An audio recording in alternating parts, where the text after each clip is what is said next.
Oh, Ron, I started sending out all the invites to the stakeholders. So the prosecutors believe. You respond.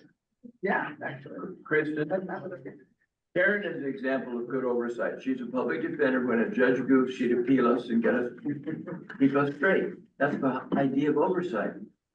Hi, Judge Town. Hi, He just said hello. Taryn, he's waxing poetically about you. Karen, I'm talking about you. All good, I hope, all good. Yes. Karen and I did so many cases, but you're the example of oversight by appealing appropriately. Thank you, I think. Hello. Morning, everyone. It's 9 o'clock and I'd like to get this meeting on the way. Thank you so much for being here. Commissioners, we'll do a quick roll call. Ronnie Barra. Here. Mark Browning. Here. Martha Tornay. Here? And Mike Brown, Mike Town. That's me. Okay, all of us are here today. Thank you guys and your commitment to the commission for being present today. We'll take a look at the minutes and I'll take a motion for approval. So moved. It's been moved and it's been moved by Mike and seconded by Mark that we accept the agenda as written. Any discussion? The minutes. The minutes, sorry, the minutes. Hearing none. All in favor say aye. Aye. All opposed say same. Motion passed. Aloha, everyone again. We want item number 4 on our agenda. I'm gonna ask Christian here. We're very happy.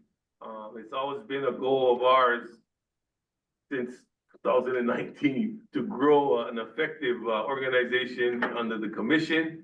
And we're so happy that the legislator gave us the funding that we needed to add additional positions. So we want to introduce our brand new staff at this time. Christian. Yes, we're very excited to introduce Alec Jamerson. He is our newest jail oversight specialist. He comes with over 10 years of investigative experience and background, mostly looking into police oversight, background investigations on the federal side, et cetera, et cetera. So we're so excited to have him and have the community meet him. And then we would also like to welcome our new reentry oversight specialist, Kimmy Takata. Kimmy comes to us with over 15 years of lived experience. She was formerly incarcerated and since then she has just soared and excelled. She has over 10 years of experience in the nonprofit world. She's currently working on her master's degree. We're so thrilled to have both of them as our team. And the work continues on. Can we show their faces? Yeah. Come. You guys all come over and wave to Zoom.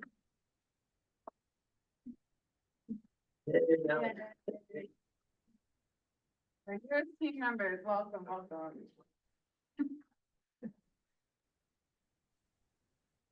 We're excited to be able to, we've had the reentry position, as you all well know, and Kara had left us, but with Kimmy, we're gonna continue the foundation of Kara's reentry report and our continuing foray into the reentry community and improving the whole reentry process. So we're excited to have her on board with the work that she's already done and the many contacts she already has throughout the islands. And we're also excited to have Alec, the jail oversight specialist, is really one position that we have. We hope to eventually get a prison jail oversight specialist. And these are 2 positions that will continue to build upon the foundation that Christian, an oversight coordinator, has laid in our correctional facilities. And so that she can oversee that and move on to more systemic types of leadership and collaborations with the commission as we move forward in our mandate. So welcome, Alec and Kimmy. Thank you. Morning, Tommy. Are you there? Yep, I'm here. Am I up next? We're moving up to agenda number 5. Floor is yours. Okay, thank you. Sorry, I'm trying to multitask here as I'm doing this here. Okay, so I talked to Christian about providing an update about some of the initiatives we were doing. So if you've heard this before, let me know because we have so many things we're doing. I don't know if I told you these things before. So did I give you the breakdown of the $4 million that's in the current governor's budget, what we plan to use it for? Nope. Okay. Well, Okay, no. so I'll verbally give you a breakdown. So we had originally asked for $1.92 million to start a apprenticeship program with several different tradecraft unions where we would pay the salary for the offenders and buy the initial safety equipment for them, with the understanding that if they completed the apprenticeship program, the unions would hire them or certify them and then make sure that they're sent out on jobs. We didn't get that. We got $4 million in a separate pot of money we asked for to provide reentry services, to provide mentoring, temporary housing in the community because, a clean and sober bed used to cost $350 to $500. Now it's $35 a day, which is $1,050 per month. So we wanted to provide temporary housing for three to 6 months for the guys transitioning out. We also wanted to get navigator services for them and do some other shoring up of our reentry efforts. But since we didn't get the $1.29 million, I will take $500,000 of the $4 million and use that as a smaller pilot project with the unions because I think it has some merit. And I think once we can show proof of concept that we would then go in for a greater amount of money and get more unions involved because they know which huge construction projects are coming down the pike. So they know the skill set that they're looking for a year or two from now. And so we believe that by partnering with the tradecraft unions that we can increase the workforce out there in the community and these folks can earn a real living wage. We won't be able to pay them, $60 or $80 an hour like they would make as a certified journeyman or something, but we will certainly make their participation in the program worthwhile and they'll be able to save that money while they're going through the apprenticeship program. So we plan to do that. In addition to that, we started a pilot project effective 1 January, where we're going to return inmates from the mainland who otherwise qualify 60 months instead of up to 48 months out. Some of them, the only reason that they are medium custody classification is because of the length of time to the expiration of their tentative parole date. So we plan to do that to see how it works and track them from this 1 January of this year through 31 December next year, track the recidivism rates to see if we're reducing recidivism by bringing them back earlier and trying to get them through the programs sooner to work furlough. And then ideally from furlough, you want to go an extended furlough. So when they see the parole board, they walk in civilian clothes and they walk out on parole. So the first movement of the pilot project will be coming up. For security reasons, I won't be able to tell you when the move takes place until after the transport has occurred, and I'll be glad to update you that month of the transport. We believe that since our classification system is time-driven, I may have mentioned this before to you, that we think we may be keeping people at higher classification levels longer than we should. Like an example is if someone commits a greatest misconduct or high misconduct, they may go back to medium security or higher for 18 months. What we want to do is take a look at them every 6 months and providing they've otherwise been compliant and maybe look at moving them down the classification, which then would allow us to fill some of those beds at Wayava and Kulani that are open. Professor Janet Davidson from Chaminade finished her classification study. We're getting a final report from her. I think I mentioned this before. We seem to be okay with the ORAS, the jail instrument. We may be a little bit off with the LSIR, the level of service inventory revised. And so that's where we're going to make tweaks to our classification system to address those issues. So that and the pilot project we want to make our classification program more event-driven instead of time-driven. So what that'll do is allow us to move people downstream faster. And if they have to go back upstream for misconduct, instead of them sitting there for 18 months doing no time, doing what we call dead time, because you can't get to all the programs when you're at the higher levels. You have to move down in order to get to some of the programs at the minimum security facilities. So more to come on that. I'll let you know after the first move takes place, and we'll see how it works out. I previously ordered that no nonviolent Class C offenders be sent to the mainland because that didn't make sense to me. So as a result of that, our numbers on the mainland went down to about 700.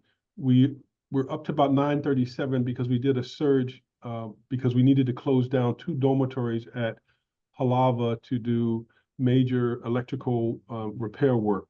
So what we're doing is we moved 240 folks to the mainland. We have 937 there now. And as we get 2 modules done, we're moving the inmates who are currently there into those modules, and then the modules we move them out of, we're repairing those. As soon as we get all of the modules done, that 240 will come back, so that'll reduce our numbers on the mainland back to about 700 instead of the 937 that's there now. And then this other initiative for the pilot program we entered into from 1 January this year to 31 December will further reduce the population on the mainland. We're doing the review now to see how many of those folks will qualify to come back. They need to be program compliant. They need to not have any recent misconducts. And so we'll let you know. You should see the numbers on the mainland, unless there's some kind of surge in convictions pending with the courts. You should see a decrease in the number of inmates on the mainland sometime this summer or fall, as we do the first and then the second transports back. Other than that, with respect to OCCC, there is a bill, as you know, before the legislature to seek the $30 million to continue the planning and design and the RFQ, RFP process and the bridging documents. That bill is moving forward with some changes. Other than that, there are no other updates to OCCC. We do have the final report from the UHCDC, as you know, so we'll use that as a kind of a baseline to look at some of the recommendations that we can incorporate not just into OCCC, but into any new build. I think I previously mentioned this. We committed to any new facility we build to build in a courtroom so we can cut down on transportation costs. But we're looking at a couple of things with respect to switching gears now. We're looking at a couple of things with respect to the inmate telephone system and the GTL tablets we have. So with the GTL tablets, the inmates are allowed to they can do video phone visits. They can do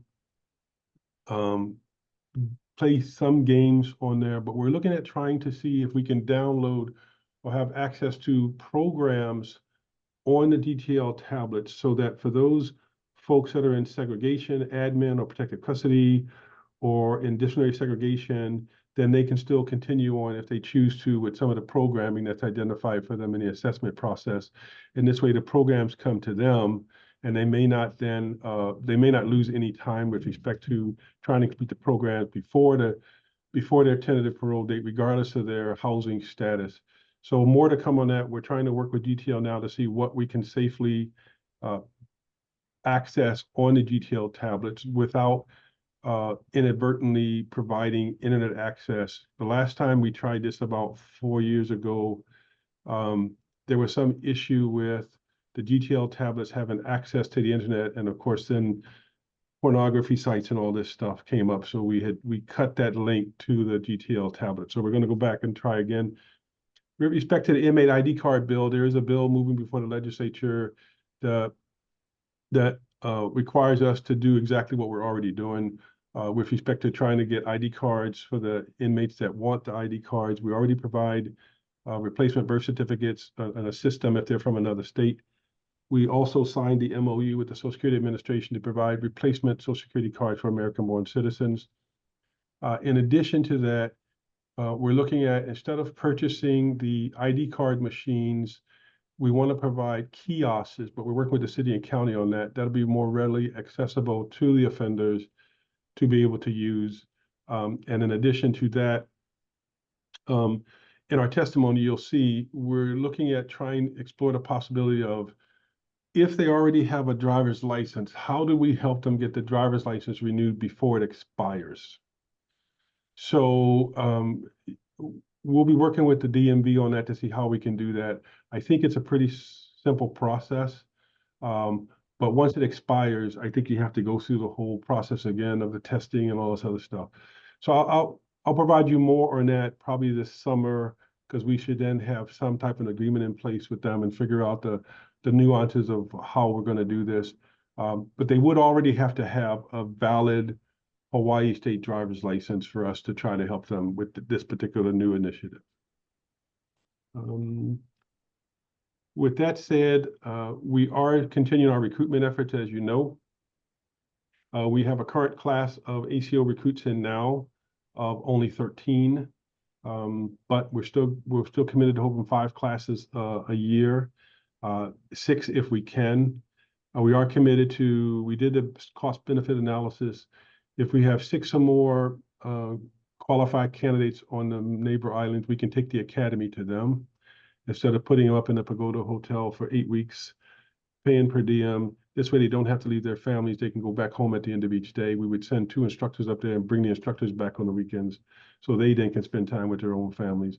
So far we haven't got 6 applicants from the neighbor islands. The only 2 locations that would be feasible, to be perfectly frank, would be Maui and the Big Island. We don't get that many applicants from Kauai. We've never gotten more than 2 or 3 applicants from Kauai at a time.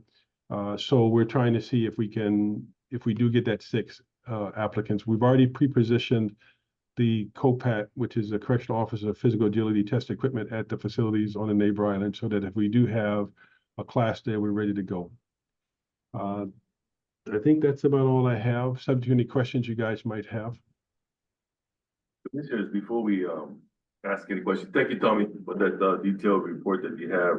I'm going to open it up to for in every agenda item, we're going to, before the commissioners discuss the agenda, we're going to give some public testimony. This is a reminder to the public that your testimony is to the commission. Yeah. And any questions you may have will be to the commission. And we'll open up the floor at this time for any testimony on item number 5 on our agenda, the report that Director Johnson just gave. Hands? Seeing none? Seeing none. Commissioners, any questions? I have a few. Okay. Tommy, these are just questions of clarification. First of all, the classification review that Janet worked on, are we able to get a copy of that? Once we get the final report, sure, I'll provide it to Kristen and she can share it. Like what you said about using tablets for those that are in, that might be in special holding. We had one experience with a sex offender that was in the medical unit in a wheelchair, and he was a parole violator. And his requirements to get re-paroled were to participate in the sex offender treatment program, but he could not go to the program. So a tablet is one example of how that could help him remain in medical, but be able to participate. I also want to ask about, when we talk about programs and people lining up for programs, I know a problem that has been a problem throughout the department for decades is not having enough slots for everybody to participate, and that slowed people down. So as you're looking at program development, are you looking at expanding the availability of programs to a wider group of people? I think we're looking at expanding the programs, but we're going to need more resources to do so. If you take a look at our budget request to the governor's office versus what we received, while we did well in CIP and repair and maintenance, when we asked for new positions for reentry, when we asked for program money, when we asked for new case manager positions, we didn't get them. So we want to look at expanding programs, and I think the reentry report that the commission did is going to be helpful because we'll use that as a base model to say, put together information. If you look at our testimony in there, that we want to work with the commission to address those issues. And then, and I think I said in the 2028, but really we should look at the 2027, is provide a report to the legislature of those shortfalls and ask for funding to address them, to address the shortfalls, including in programming, Martha. The other concern we have is the availability of the vendors to come into the facility to do the programs. So we're going to have to work on both of those things at the same time to see what programs are out there that want to come in, and then how much money we have and can get to expand the programming. And then the biggest concern I have, as you know, is unfortunately, we have some corrections officers that call in sick a lot and are abusing FMLA. And so we're trying to work with UPW on that. We can't run the programs, even if we have the funding and the vendors to do it, if the ACOs don't report to work, so we can have them there to provide security for the programs. So, so as you can see, we got a lot of challenges. We want to expand the programs. I think by working with the commission and using the reentry report, because reentry starts at day one. I don't disagree with that. I think we identify the PUCAs, which was done in the report, and then we look at how do we then address the PUCAs in a systematic way to get the funding, the staffing, you know, to have a comprehensive reentry plan, which is called for in a statute that we honestly don't have. I hope that answers your question. I went off on a tangent. I apologize. To work with us, because we can be very strong advocates with the legislature in getting money for these programs. So please, we do want to work in partnership with you. The last question I have has to do with doing the recidivism study. And one thing I always disagreed with ISIS is the only measure they used of recidivism was rearrest. And people who have been in prison have a much higher rate of rearrest for different reasons. And sometimes just because the cops are looking for someone who maybe fit their profile who did a crime like that. When Alan Breed was in charge of the Bureau of Justice Statistics, he demanded we use 3 definitions. First was rearrest, the second, a new conviction, and the third, a new sentence to incarceration. It's more complex, but you see there's a big drop between rearrest and reconviction. People are arrested for parole violations. People are arrested for probation violations. Those are technical violations. They didn't do a new crime, but the public doesn't know that. So I ask that you consider expanding the definition of recidivism to go more than just rearrest. Yes, so I'm glad you brought that up because Judge Wong and I are the co-chairs of the ISIS, the Interagency Council on Intermediate Sanctions. And we both agreed to revisit that with Vincent Borges, who's the coordinator for ISIS.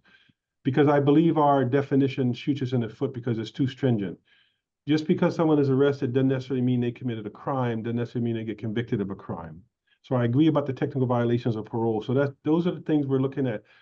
But to be honest, the ISIS and the judiciary has not done the recidivism study. The last one that was done pegged the folks who spent their time in Hawaii at 4% higher recidivism rate than those who spent the majority of their time on the mainland, but that's negligible. So I offered to pay for the next recidivism study because we need to get caught up. I think the last one was 2018 or 19 or something. So they're finishing, my understanding is they're finishing one up now. I think Ms. Harbinger is working on it.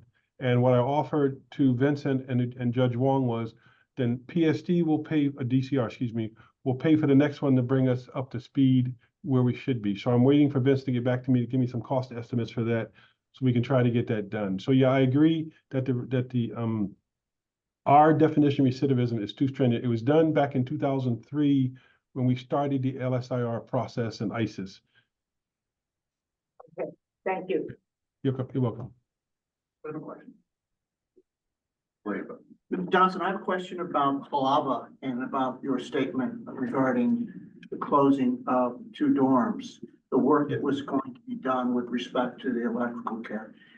And I was wondering, has that work begun? And secondly, how long is it anticipated to last? They just started last year, September. I think we sent the first surge, the first 240.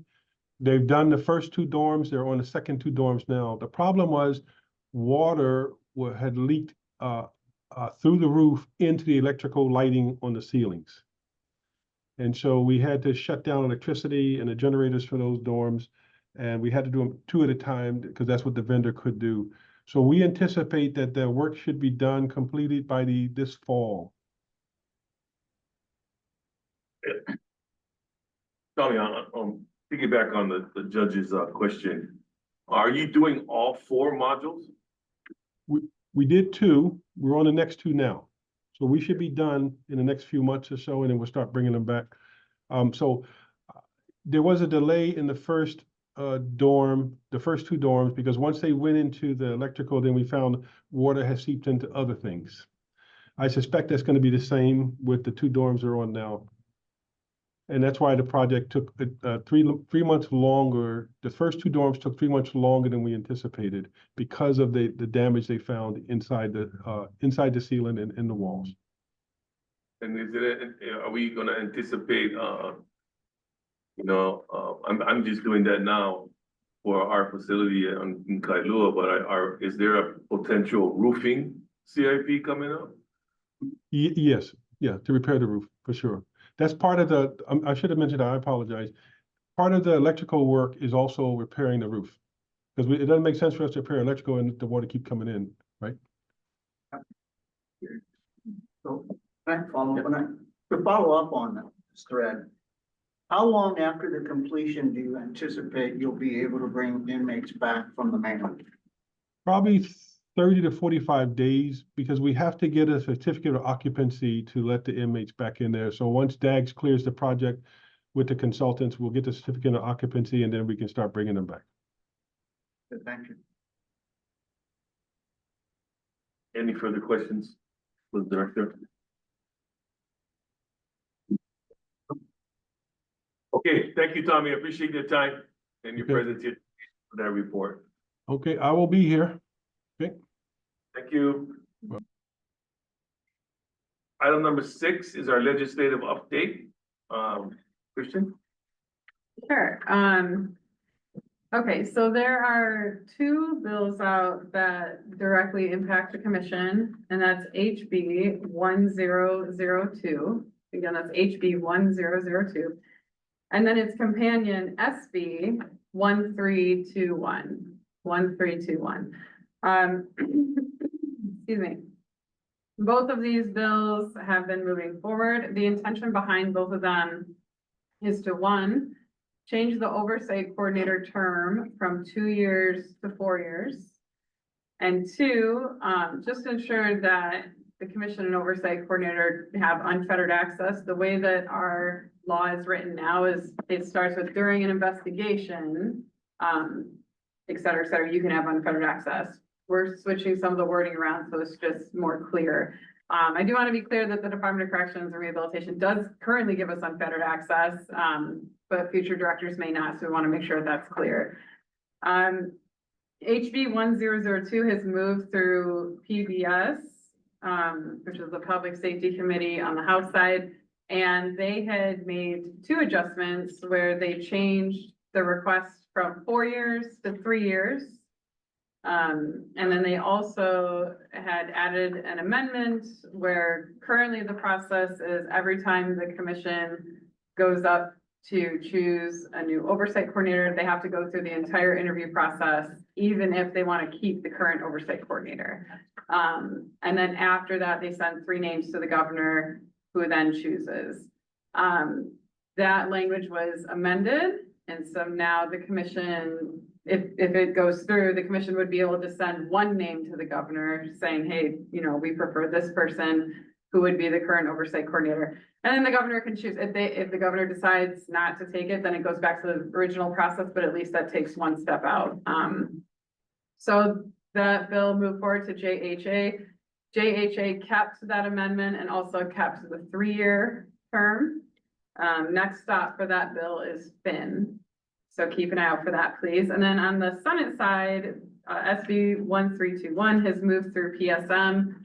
The only amendment that the Senate had made was changing the 4-year term request to 3 years. Other than that, no other amendments were made. And now that bill is off to JDC, which is the Judiciary Committee on the Senate side. And I think that's it.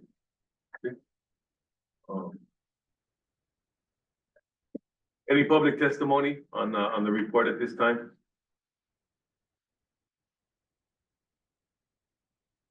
Okay, hearing none. Commissioners? I'm just gonna say one thing. It was an interesting hearing yesterday. Got there at 2 o'clock. I was the second speaker after Tommy. And then I think we left at 4:45. What bill was that yesterday? The bill that she just spoke about, yeah. HB 1002. So I'm saying that because there were some of you there that were there the whole time as well. And gave testimony and sat through, the myriad of, multiple bills that we heard. So I don't want to request that we go last next time, but being the first bill and then waiting for the other 25 was interesting. And then, getting the vote done. So we continue to move. We're still early in the session. We're happy, that it's still positive, and we continue to monitor and provide our testimony. And thank you for helping us on those, with your testimonies. Let's move on now to item number 7, the overview of the Oversight Coordinator report. Christian, please. Okay, so as a reminder, the Oversight Coordinator bylaw is required to put out a monthly report, and since adjusting our meetings to better align with the Office of Information Practices standards, these reports will cover the full previous month. And so before, the reports were covering from meeting to meeting. Now it's going to be a little more clear. It's just, from the 1st to the 31st or 28th, depending.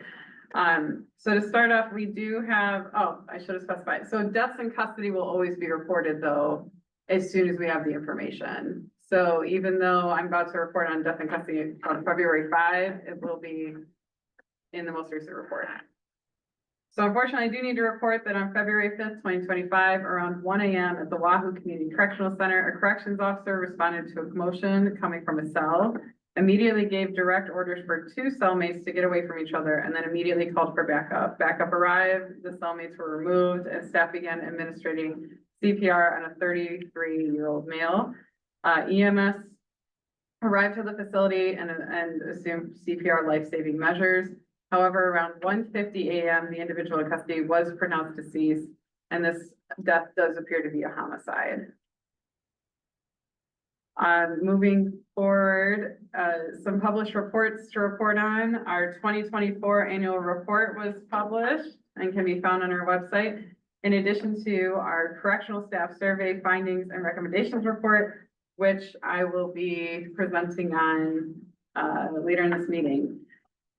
Additionally, the commission has sent 2 letters out, I believe both to the governor's office. One was a letter to the governor for an urgent call for a system-wide plan before proceeding with new jail construction. You can find that on our website.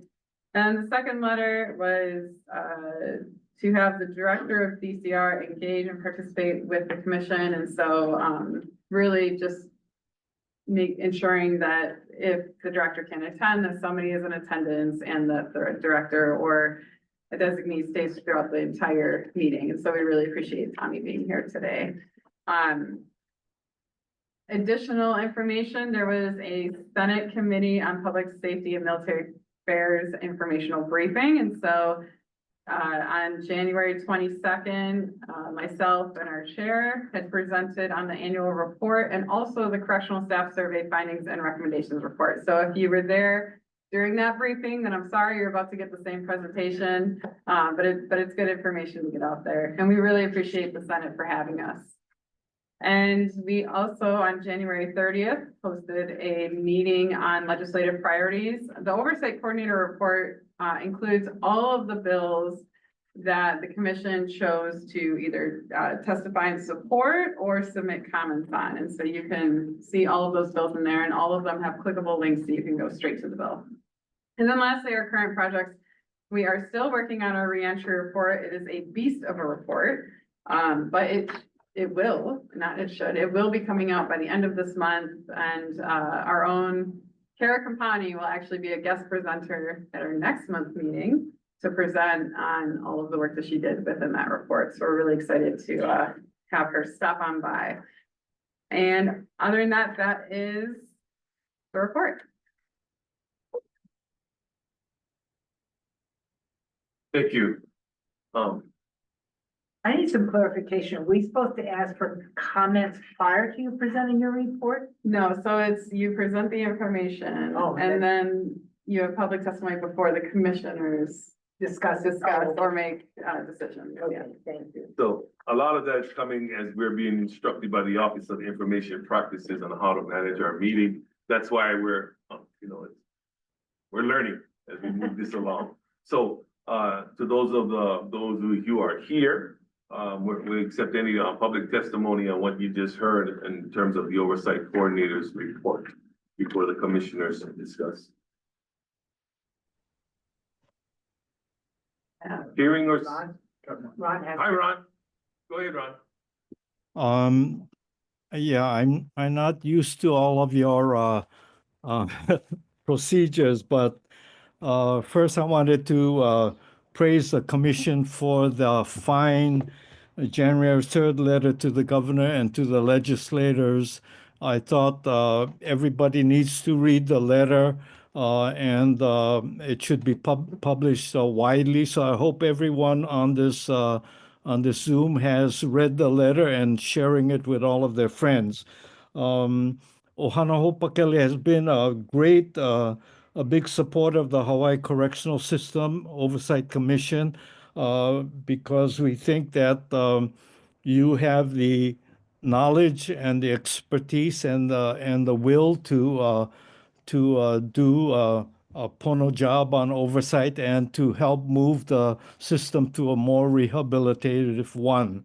However, from my limited experience, I've been the treasurer of Ohana Hopakele since 2000. The prison system keeps on getting bigger and bigger. And even looking at the bills before the legislature, a lot of them talk about money, so that there's even requests for even more money. So Ohana Hopakele started off because we were concerned about the disproportionate number of Kanaka in prison. And we still feel that that's major and needs to be addressed. Our kupuna told us that we cannot always be against the building of new prisons, but we have to have a vision of what do we want, and so that we have come up with our vision that the model for prison should be puhonua, a healing model that is traditional in Hawaii, not the model that is based on punishment that we still feel is there. And so even now, the change of the name to corrections and rehabilitation is a positive thing if it happens. And so we're committed to helping where it moves in that direction. So that should not only be a question that the kupuna asks for us, but should be asked for everybody. What is your vision of your end goal? And what do you see that, we're all getting older, and we hope that with your expertise, we want to see that kind of a vision. So I'm assuming that from your report that the budget of the commission is not a problem. We as Ohana Hopakele will, of course, a big support of your bill. That's the HB 1002 and its companion SB 1321. But we also feel that because of our stance that we also support HB 1213, which is a moratorium on the building of any new prisons for a while, because we don't see this clear plan on how the whole system is going to move to a rehabilitative one.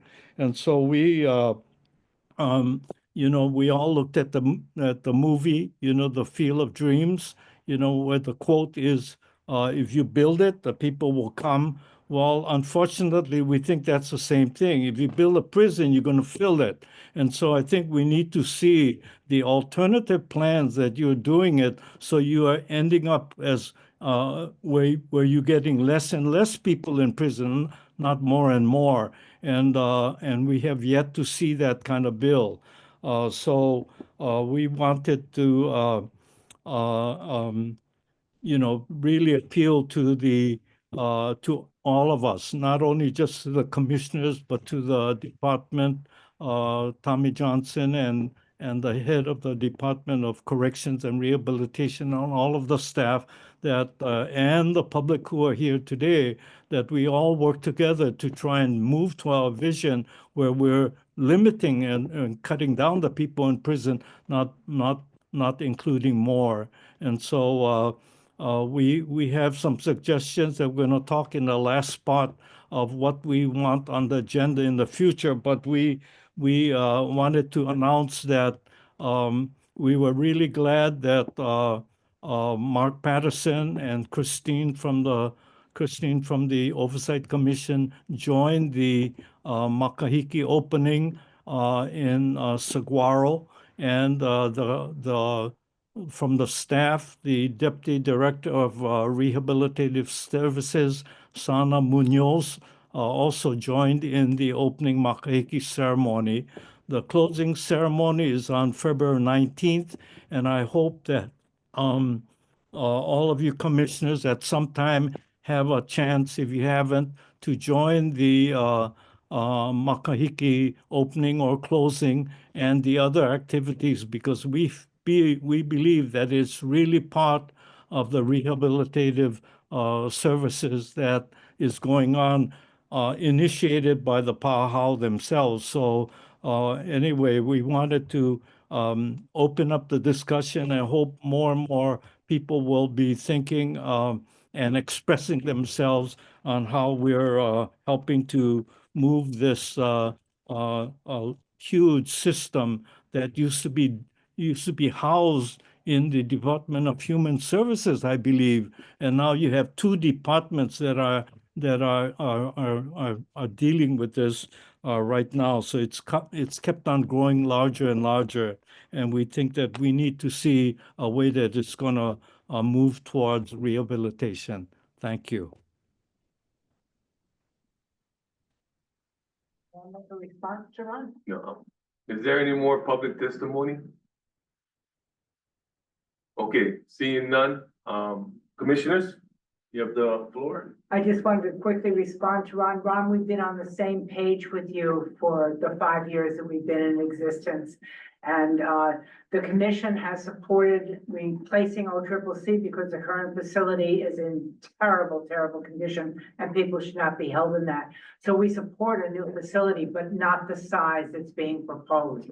And that's what we keep on aiming for, is to reduce that footprint and have more community-based programs instead. People referred from the very beginning to the community from arrest and their initial appearance and stuff. So I appreciate your comments, and I want to just say we're in line with you. I wanted to make some clarity right now.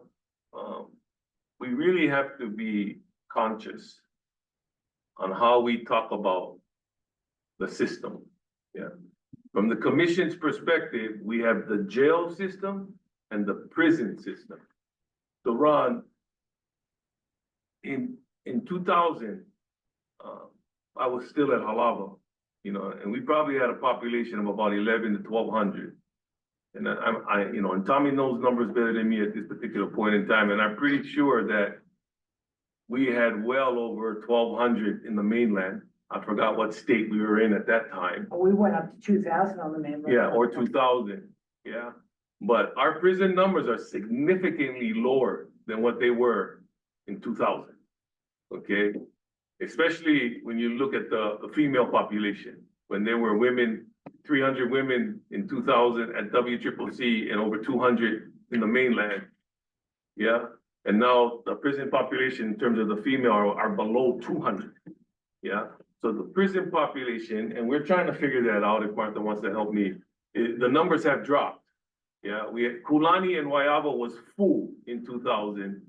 They're half empty, or only 40% vacancy at this particular point in time. So something is happening in the prison system that we're trying to identify and work with DCR to see how much better we can do, because we do know there are reentry issues and other issues in terms of pacification that could further push the numbers positively, yeah, and as well as working on those recidivist reports that Tommy. When we talk about the jail, then we talk about getting bigger, okay, and facilities that are smaller, or run down, not being able to function as properly as they can. So our jail population is way overcrowded. Yeah. That's why the commission, I specifically went after a jail specialist and hired Alec here today to help us with the jail issues that we're going on right now. So as we move forward, let's particularly talk about jail versus prison right now. A lot of focus is on the jail. We believe that OCCC does, or no, not believe, OCCC needs to be replaced. It's not renovatable, okay? But with that in mind, how do we continue to plan for something more pono, and at the same time, fix the system? Yeah. You know, that's where I want to come from. Go ahead. From the public information that is on the website, I reviewed all the population spreadsheets for June 30th and December 31st for 10 years. And our sentence felon population has dropped from about 2,800 people to 1,800 people. So there has been reduction. We topped out as a department, I couldn't tell you what year, but we were close to 6,000 inmates system-wide, and now we're under 4,000 inmates. So, and this is system change that's happening. It's just not something that happened in corrections. There are attitudes that are changing. So the progress is slow, but we are moving forward, and we want to help speed up that movement. Yes, go ahead, Judge. Yeah, and I really want to encourage, Karen Tomas is observing today, and she's always welcome, and she has a lot of insights, because everybody in the jail, I hope, has a lawyer, and many of them have public defenders, and so we encourage Sharon, you to give us your manao whenever you can. It's critically important. I guess that's just an open invitation, Karen. Thank you. I appreciate that. What you think? I can do that. Hey, como mine. No further discussion, commissioners. I'll move on to item number 8 on the agenda, the presentation of the correctional staff survey findings and recommendations report. Christian? All right, can we get the PowerPoint up? Perfect.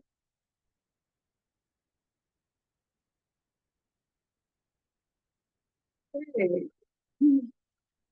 So we're gonna talk about a monumental report that our team took on to measure the various entities of what correctional staff throughout the jails and prisons are facing. This project took our team a full year to complete, and we took this on because as we toured the jails and prisons, you know, we've consistently been hearing harrowing stories from staff and what it's like to work in these environments. We heard desperation from staff that they're not being heard or listened to, and we wanted to make sure that they know that the state does care, that we care, and we want to make sure that their voices were heard. So we wanted to not only uplift their voices and experiences, but also give them a platform where they could showcase their ideas and solutions for these issues at hand. Next slide, please.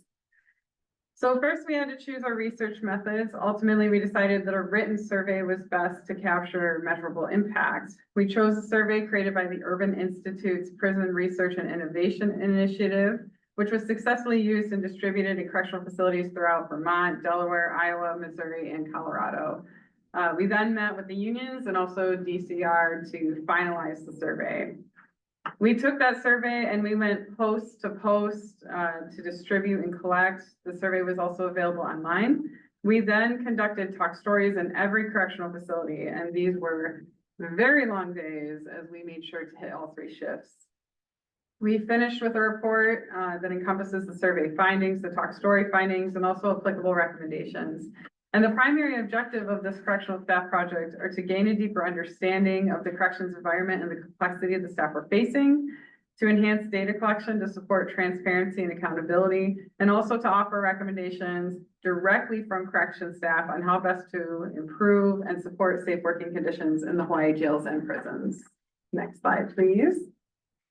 So in the circle behind there, that is the actual survey.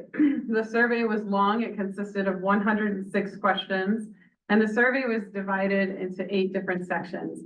So we had job satisfaction, Downtown, downtown is really, looking at everybody above the wardens. And so, kind of Tommy's team had done that mid-management there. Workplace culture is really focusing inside of the facilities. Staff health, purpose of incarceration, facility conditions, staff incarcerated people interactions, and also correctional practices and sanctions. Next slide, thank you. So we found that our distribution methods were extremely effective. 771 staff members took the survey, the highest being 73% of staff at KCF, and the lowest being 42%, which is still really good, at Halaba. After all the surveys were collected, the Criminal Justice Research Institute helped us in the data collection to analyze and gain insights from all the survey responses. And what we found was, one, staff feeling a total disconnect between themselves and leadership of the department. Two, a lack of engagement and transparency and not being included on decision-making or operational decisions. And three, staff were citing unsustainable working conditions, including mandatory overtime, having insufficient staff, and not having enough wellness resources.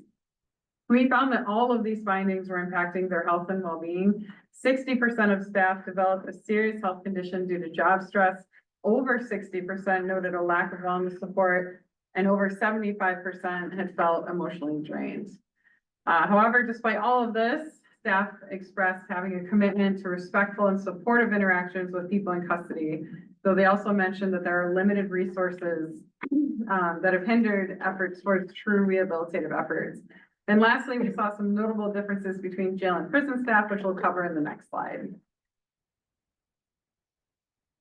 So the overall takeaway here is that jail staff and jails in general have more hazardous and critical conditions, more staffing shortages, higher turnover rates, more mandatory overtime, and showed more significant work schedules that create significant conflicts at home in comparison to prisons.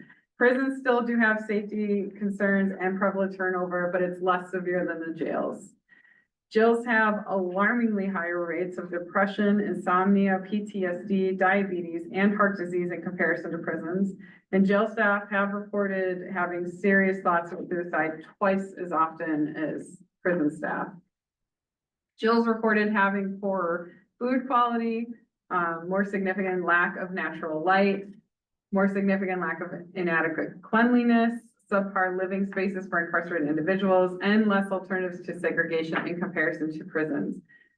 Jail staff often describe their work as doing time too. Prison conditions were also problematic, but again, just not as severe as the jails. And this shows an urgent need to address staffing shortages, safety, and health crises in the jails where conditions are remarkably worse than prisons. Both systems require leadership engagement and systemic improvements to assure sustainability and well-being for staff and individuals in custody. Next slide, please. Now we're looking at the uniform and civilian staff distinctions. The overall takeaway is that uniform staff have less enthusiasm for work, felt less appreciated by leadership, and felt less support in their career goals as compared to civilian staff. Uniform staff are also more likely to change jobs if they're given the chance. Both groups expressed concern regarding communication and inclusiveness from downtown leadership. Uniform staff were less satisfied with downtown's communication of a clear vision for the department and respect for input in comparison to civilian staff. And although uniform staff reported more professional growth opportunities, they reported less leadership support, facility safety, and employee wellness in comparison to civilian staff. Civilian staff were more optimistic about rehabilitation and helping people make more positive changes. Civilian staff were also less likely to describe their job as doing time too in comparison to uniform staff. And although health conditions in most areas were worse in uniform staff than civilian staff, I did want to highlight that civilians had developed more anxiety and depression than uniform staff, and diabetes was about the same for the two groups. So we took all of the survey responses, split them up facility by facility, and took the facility-specific responses into each jail or prison. We asked staff if the responses felt right and if they agreed on them, And then we went section by section and asked for more insights and also recommendations. These were the very long days that the chair and I got to experience together. So what you see on the slide here. While she was pregnant. Well, yes, while I was pregnant. Sorry. What you see on the slide here are themes from each facility. Each facility is different and had their own priorities. So HCCC, by far, the conditions of the facility were the largest concerns. HCCC also showed the most empathy and concern for those in custody. KCCC and Kauai, they had staff working multiple posts, outrageous mandatory overtime. We're talking consistent 24-hour shifts. And they by far had the worst morale in the state. Even though KCCC staff had participated in the survey pretty heavily, they were so burnt out that most of them did not want to talk to us for the talk story sessions. They didn't see the point. And so that was pretty disheartening to see. MCCC, their biggest concern was training and also supportive communication, more specifically from the lieutenants. OCCC was worried about staff not coming to work. They don't feel heard or valued, and they also face significant burnout. Halava was very concerned about staff not coming to work, and they really showed that they wanted the most accountability for this. They were very frustrated. Kulani was worried about their facility leadership, who has since retired, and also worried that Kulani runs as a very restrictive facility. Kulani is a minimum security facility, but I would argue that it's run more like a medium. WCCC was worried about their facility leadership and also felt a lack of preparation for the incoming jail population. And WCF had no concerns, only recommendations to help other facilities.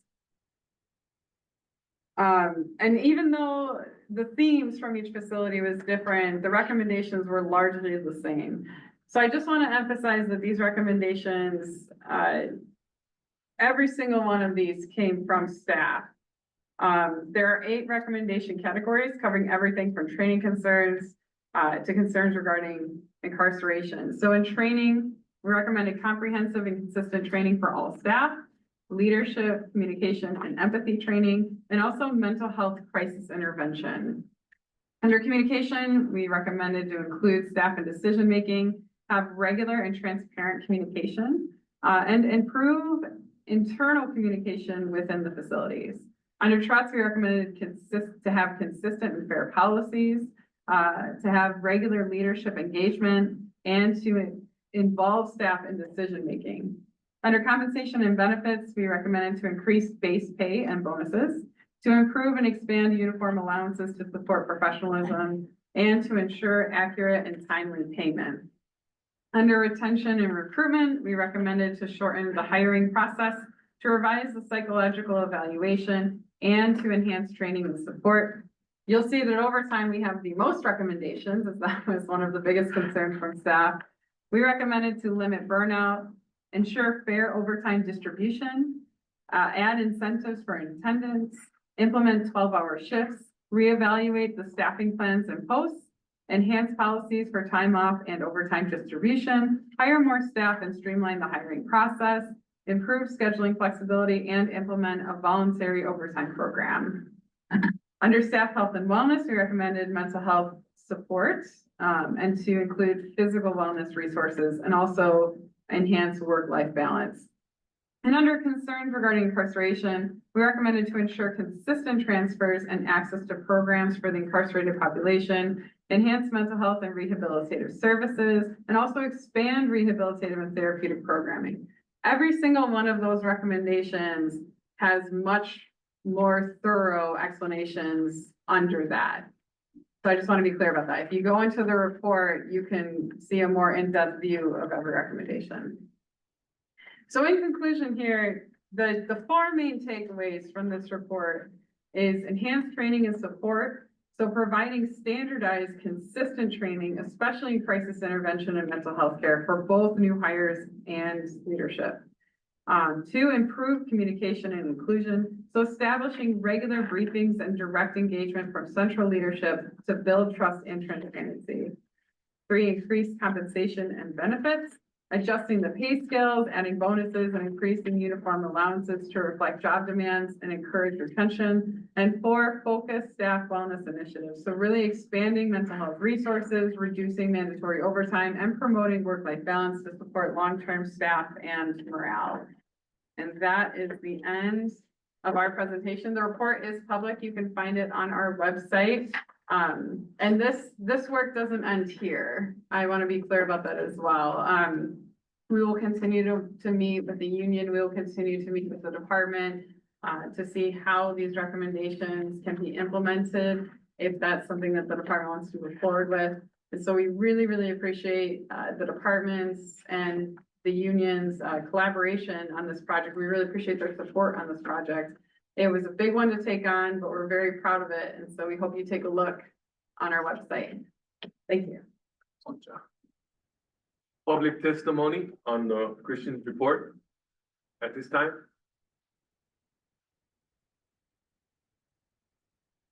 Okay, hearing none, commissioners? I I just will said, say one thing I was surprised at. I was surprised that the morale was so low at KCCC, because when we visit KCCC, the relationship between the staff and the inmate is really exceptional compared to other facilities. They really seem to be working very, very well together, and the staff clearly cares about the inmates. I believe it is the mandatory overtime that causes the poor morale at that facility. Yeah, if I could respond to that, you're absolutely right. 100%. The relationships between KCCC staff and the individuals in custody is very special there. And that's not the problem. The problem with KCCC that we found is that as different housing units or posts have been added, the official post schedule has not been changed. So what ends up happening is you have an officer who's working the front gate post, but they also have the shipping containers, and they also have the women over here, so it's one person doing 3 posts. And because those posts haven't been updated, when the department looks at the staffing schedule to figure out who should go here, who should go there, KCCC doesn't look like they're the biggest need. Because technically, right, like the posts aren't being, so that's the biggest issue. And that's what ends up having, individuals work these very consistent 16 and 24s. I know that we talked to one individual, who I don't remember if he was a sergeant or lieutenant, but he ended up working 36 hours straight. One go, and then I think 42 hours over the holidays. And he continued to call and try to get somebody to come in, and he just couldn't. Nobody wanted to come in to relieve him. So that's the biggest issue there, is like they just simply do not have enough staff. And then in addition to what, Director Tommy Johnson talked about earlier, where recruitment efforts are difficult on KCCC or Kauai as well. So I think all of that are impacting KCCC pretty significantly.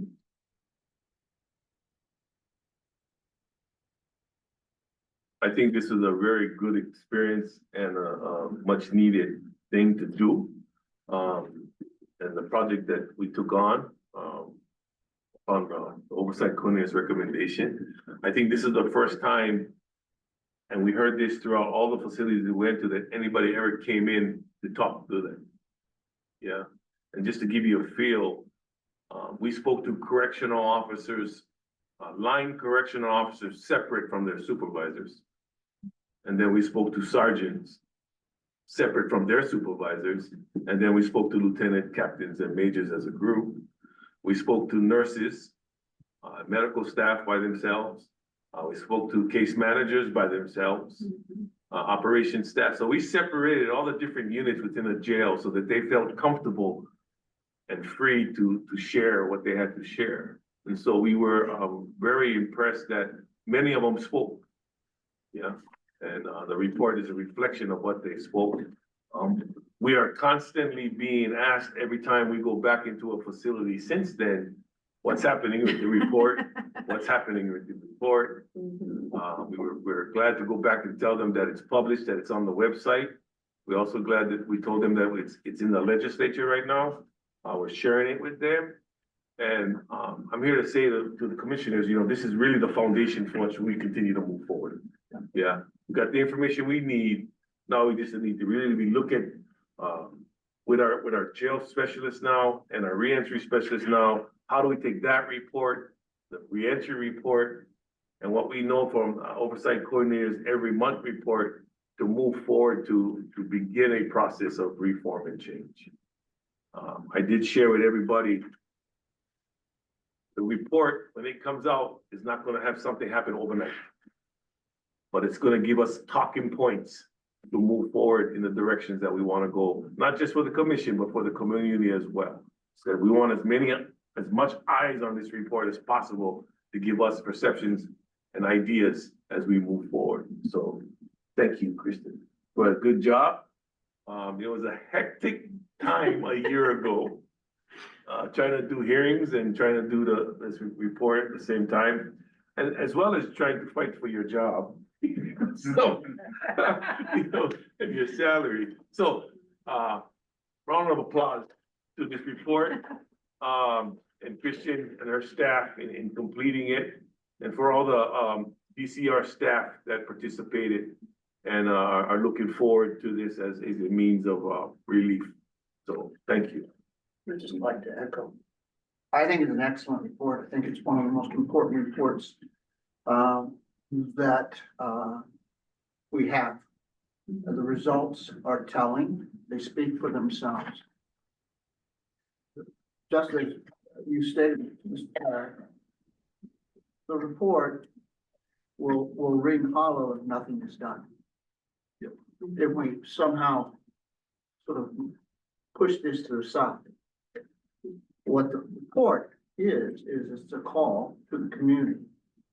And it's a call to the legislature. And it's a call to the state as a whole. Do something. And I just want to state that, look, it's wonderful that the commission, that we have been able to do this survey and get these results. And I think, again, I commend Kristen and our chair for being able to do this. But for those of you who are listening, who are participating, it's also fundamentally necessary. If this is going to make a difference, if this is going to have any impact, for us to collectively, and not just you folks, but the legislature and the state as a whole, as I said, to embrace it and to find ways to systemically address these issues so that we can improve the lives of so many different people. And it's my hope and my sincere prayer that we will be able to do that, and we won't forget. We'll move forward with that. Thank you, Judge. Just a last shout out, Director Johnson's was in full support from the concept. Yeah, without him, this really wouldn't have occurred as easily as it did in terms of rolling it out. So I appreciate Director Johnson for his support. He gave us access to email all of his employees. So I was able to put in an email requesting them for an online participation of our survey, and we shot it out to the entire, all the employees, the tour dates. We were able to contact every email every employee has. So that was crucial, as well as Christian and her staff going personally to every facility with surveys in their hand, passing them out post to post. Yeah. We were able to go to where they worked, and Director Johnson gave them the warden's permission to have those staff fill out the surveys while they were on their while they were working. So this is crucial for the information that we got and why we believe so many of them participated. So thank you, Director Johnson, for your partnership and your support. And I know this is a valuable document for the department as well.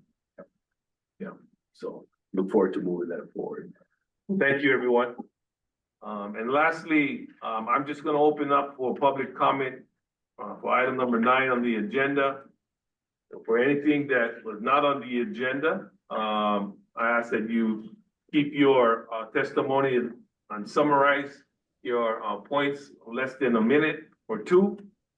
And, I'll take any, hands at this time. I'm just gonna have Kat lead off. Aloha, everyone, and thank you, Commission, for a terrific meeting and report. Amazing report on the staff. Thank you so much. For the next meeting, I hope we talk about the bills that made it to crossover, because crossover happens the week before the meeting. And we'll really want to know what bills from the Senate crossed to the House and the House crossed to the Senate, and then we can plan our strategy. So just wanted to put that on everybody's radar. That's a good one, Kat. Thank you.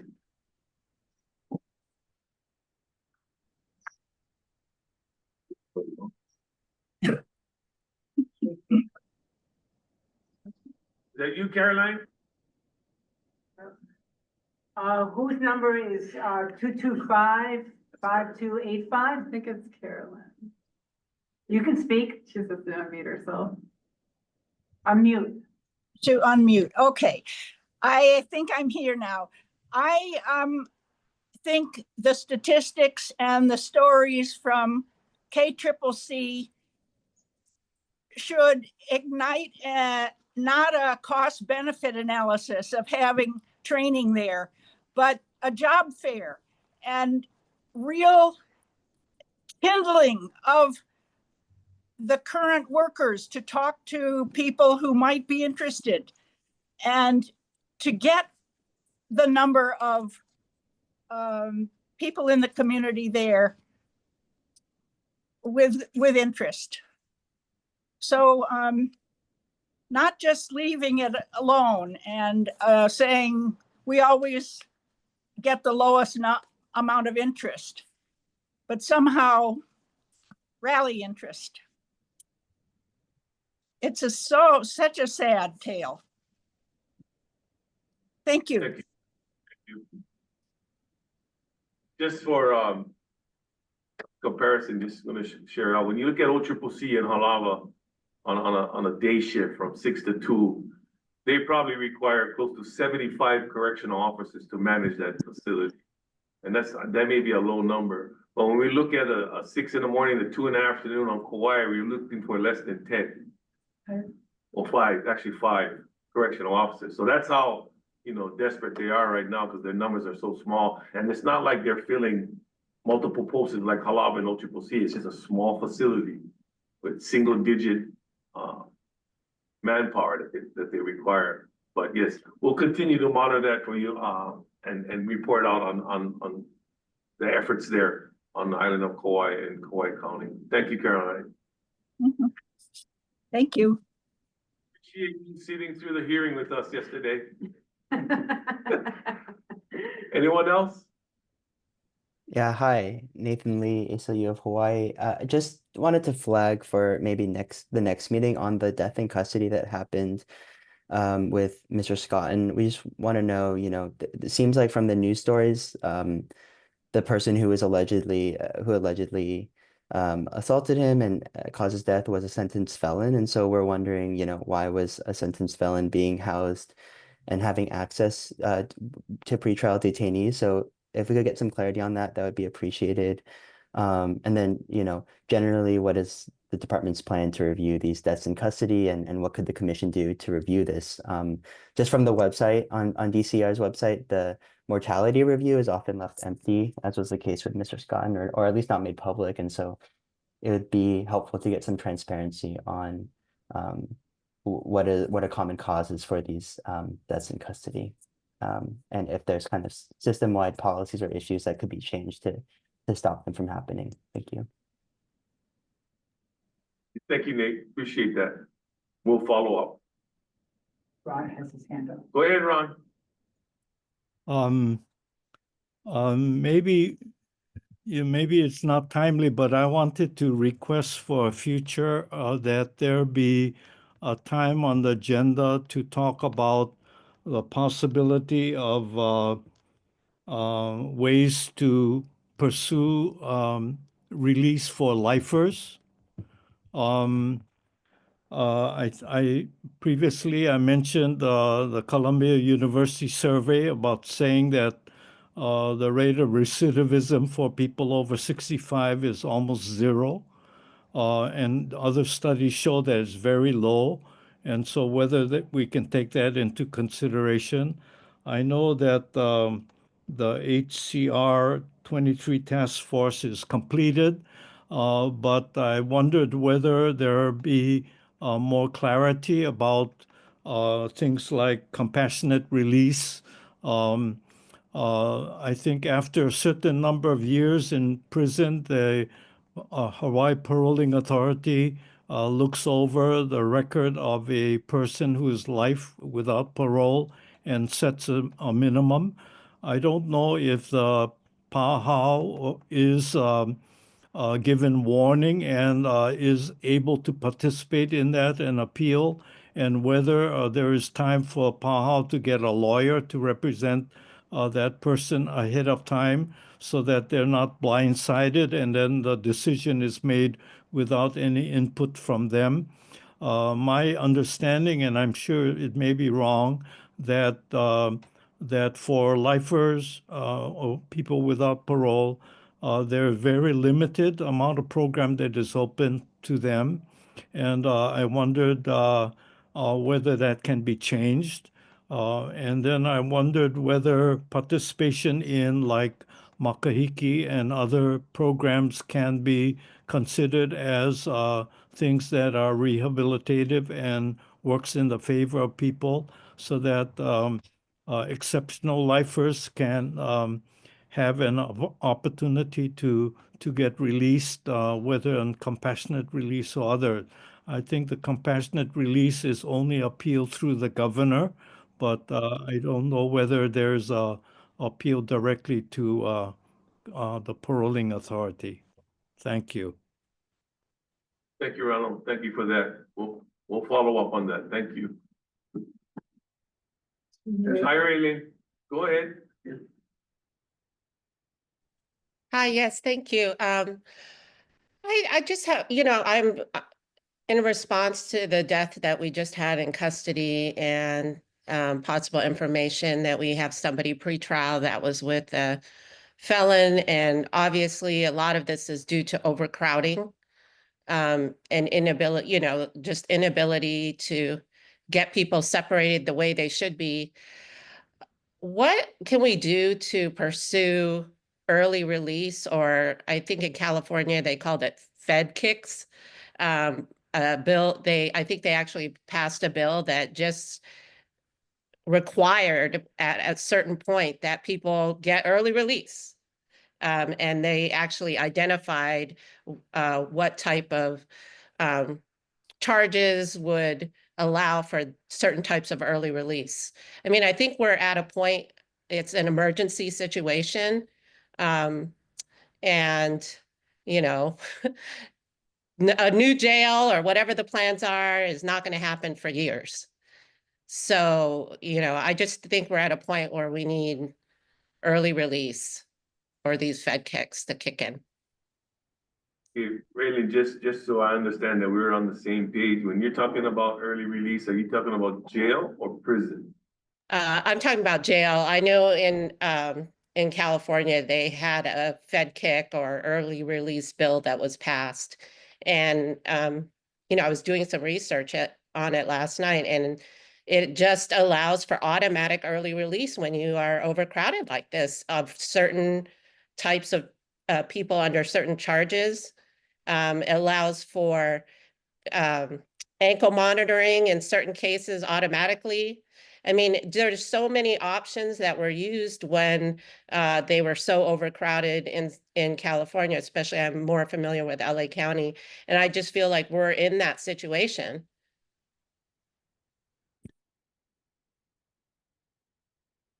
Thank you, Raylene. Thank you, Raylene.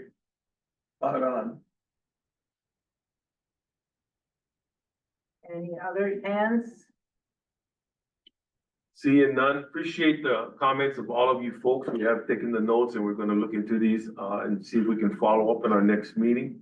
Our next, agenda number 10, our next meeting was Thursday, March 13th. 9 o'clock a.m. same place, same time. And, we don't have any facility tour at that time since we're during the legislative session. Any other comments? Mike? I was hoping that Taryn would have something to say about that, but I guess Putting her on the spot. Leave her Yeah, alone. I'm just getting acclimated, maybe the next time. Taryn's put me in the spot for 30 years. Now it's my turn. She's not old enough. She's not old enough. Thank you, thank And I you. think about the judges, and I think about the system, and I think about both the how, as Ron says, and I think about the staff, and we gotta be a little more proactive, and but anyway, Thank you, and I will Mike. loop back. Martha? No more comments? Ron? Mark? Okay. All right, everybody, you folks have a good week. We'll see you at the legislature and we'll see you in a month. Mahalo and aloha. I'm getting earlier release of jail.